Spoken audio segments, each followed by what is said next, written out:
Welcome back to Amir's allotment. I'm in the greenhouse. Let me show you how the seedlings are doing. The carrots that I sowed in the bucket full of molehill soil have germinated, and as you can see they are looking great. I'm really looking forward to seeing how these fare in this bucket. And look how happy these tomato seedlings look. These are all my beefsteaks and they're looking really happy. I'm glad I came over because they're looking a little bit dry now, so I can water them while I'm here.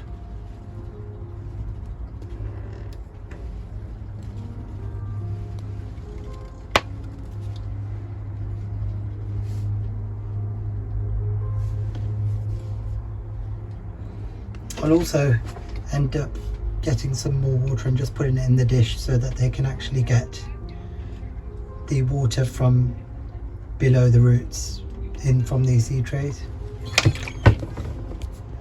But I am really happy at how these look because they look fantastic. Let me show you some of the flowers that I'm going to be planting in the beds on the allotment. These are not all of them, I've actually got loads more to get in, but these are some of them. So I've got a nice gladioli there, which is like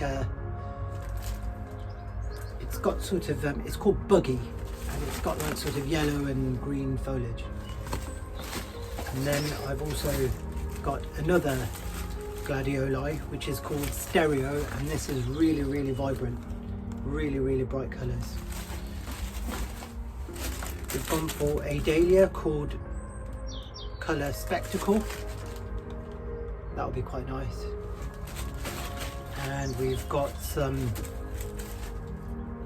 Montbretia mix. I like Crocosmia. I don't mind it, to be honest. I know it can get a little bit invasive, but I like taking, at the end of the year when it's finished flowering, in the winter I actually remove the corms and spread them out in other parts of my garden, so I'll be taking these home as well.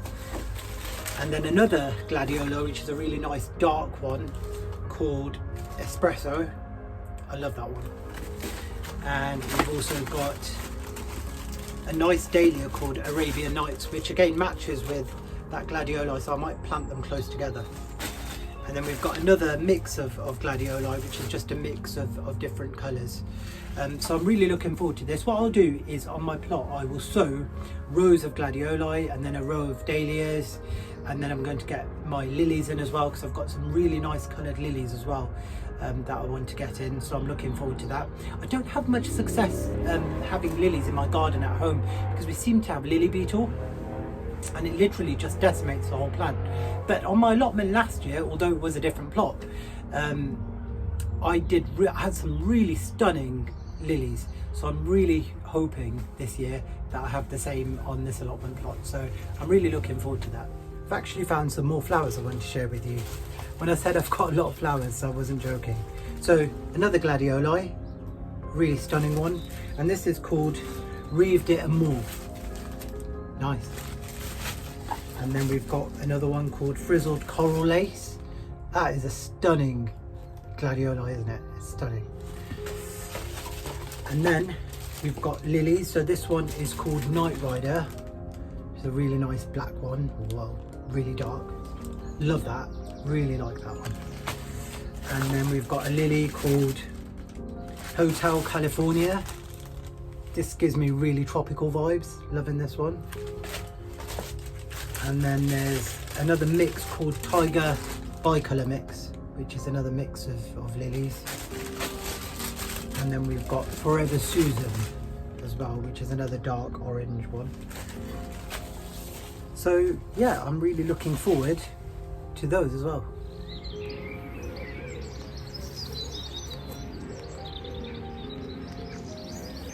The birds are all out in full force. It's a bit wet, but that's not going to stop me from cracking on with some jobs that I've got to do this morning.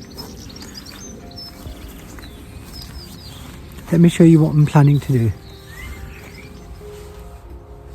So where I lost all the bulbs in the bed next to the greenhouse from the squirrel, I've decided to replace this area with planting some flowering allium bulbs. I've got some Purple Sensation and Purple Rain, which I planted over at my other plot. So I'm going to transplant those plants into this bed here. So hopefully this year we should get a nice colour of purple along the side of the greenhouse. So these allium bulbs that I'm going to transplant, as you can see from this, they start to multiply, and you get loads of bulbs, and some smaller ones. Some of the real small ones might not flower, but they form these clumps. And this is why with alliums, every year if it's good soil and the ground is good, they'll continue to multiply like this, and you'll get more and more flowers each year. Sometimes it's helpful to actually take them out and divide them, just so that you give them all a little bit more room. Some of these smaller clumps I might just leave them and pop them in, but the larger ones, to give them a bit more space, I'll split them so we can get them all planted out nicely in this bed.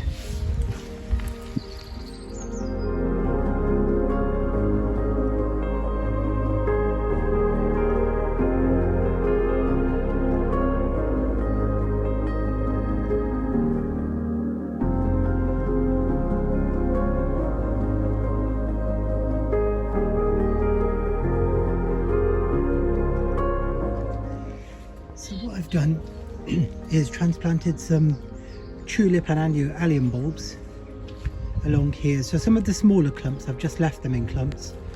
The soil's really soft, so hopefully they should still multiply and do quite well there. But if not, at the end of the year I'll dig them out again and then transplant them.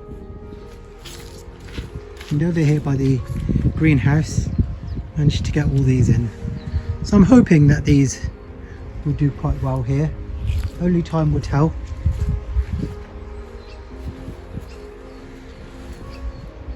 But yeah, managed to get a few more in here and a few along the greenhouse.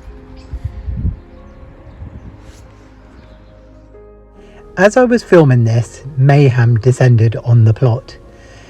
There were two pigeons flying overhead, and a sparrowhawk struck one of them right in front of me and brought it down onto the plot.